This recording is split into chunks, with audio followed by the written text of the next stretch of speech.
Gene, again, so great to have you on board today. You have a website at geneho, GENEHO.com, which I think talks about this book and a lot of things. But you know, and you've already referred to it, the mind games I just referred to which we're all subjected, revolve around everything, but they really do revolve around the person of Donald Trump. There is so much out there. I mean, he's positioned regularly as a supremacist, a racist, a bigot, a whole host of other things. But you were there and saw that man as an individual, as you said in the last segment, before he ever became a candidate Trump. You've continued on in varying capacities. I'd just like you to share just a little bit about the real Donald Trump. What did you expect when you first started taking pictures for him, and how did that develop as you further got to be with the man, Donald Trump? Well, one of the things that's important to understand about me was that I was very much a liberal. I was by far not leading any kind of Christian life. I would be the furthest that you would want to call a conservative without going into it, of course. I mean, my lifestyle was not in accordance to anything that you would consider a Christian. But one thing that I have always been big on is I do not like liars.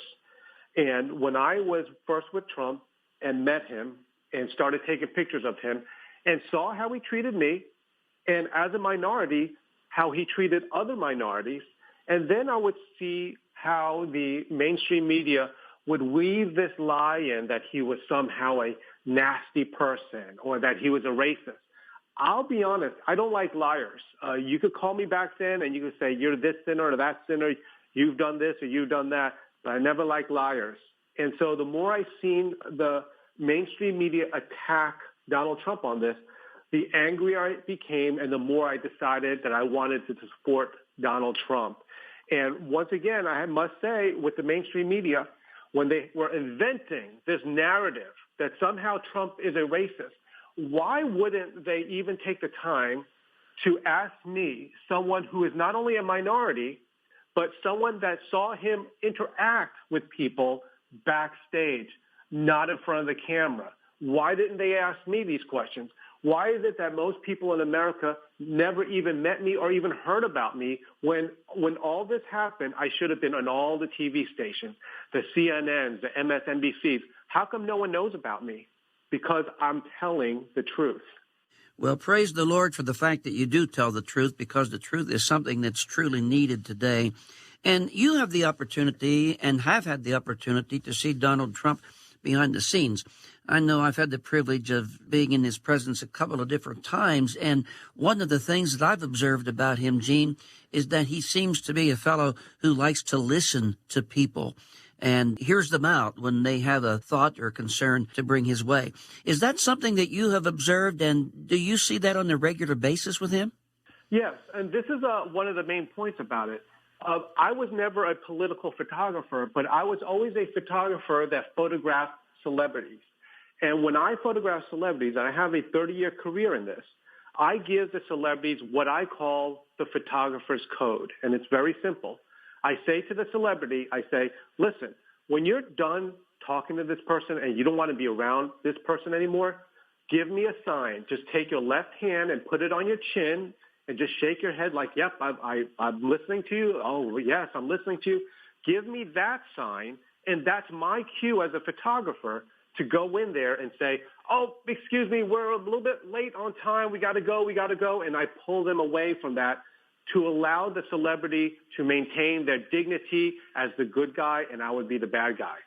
When I was with Trump, I would always give him a photographer's code, and he has never used it with me. In fact, when I thought he was done with someone, I would even step forward as to say, I'm going to cut in now. And Donald Trump would put his hand in front of me like a no and back off, and he would talk with that person because he really does talk to the person. He listens to the person as if that person was the only person in the room.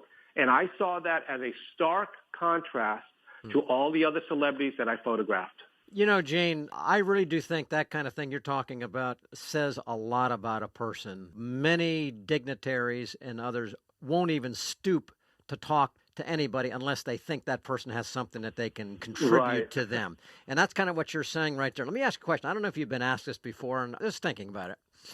There are a lot of lies. You're talking about lies. There are a lot of lies that are told and continue to be told about this man. Could be about him, his family, or whatever that may be.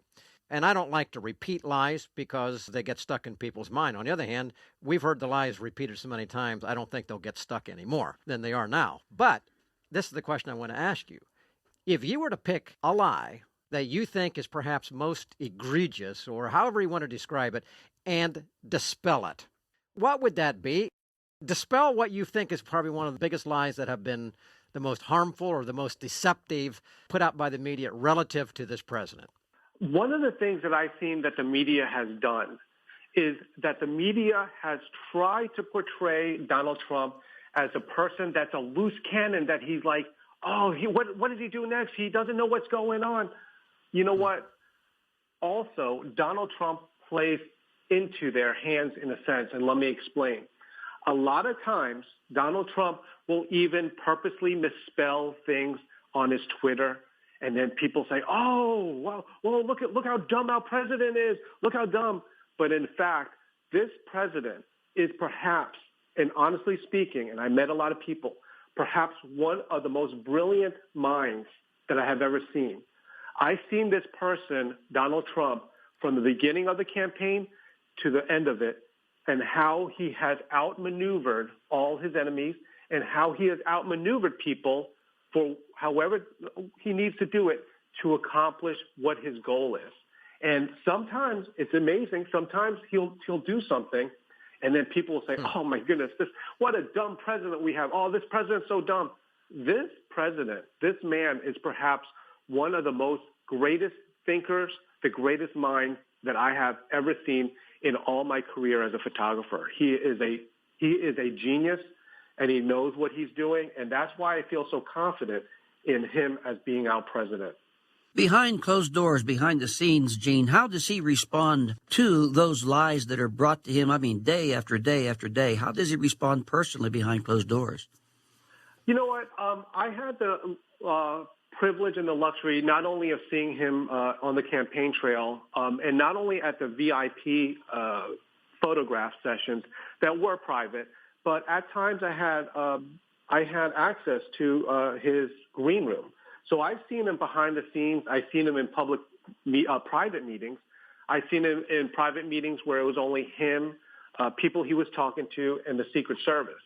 One of the things that I can say is I don't think that Donald Trump seems to be bothered by anything that we read in the press. It's almost like as if is water off a duck's back. This president is very agenda-driven, very results-driven. And I've learned a lot from that because, in daily lives and what we do, there's a lot of distractions that come about. But one of the things that I've seen about Donald Trump is he really, really doesn't let things bother him. And I was there without repeating it, but when some of these things, I thought there was days that Trump would never got elected. Things back then with the taped phone call or the taped conversation with Entertainment Tonight, I was there for a lot of that stuff. And the thing is, he just kept going and let the distractions and the things in the past not bother him, but he was always thinking ahead. And I've seen that. We even in the country that we are in now with all the problems, I am fully trusting that Trump knows what he's doing and that he will steer us out of this.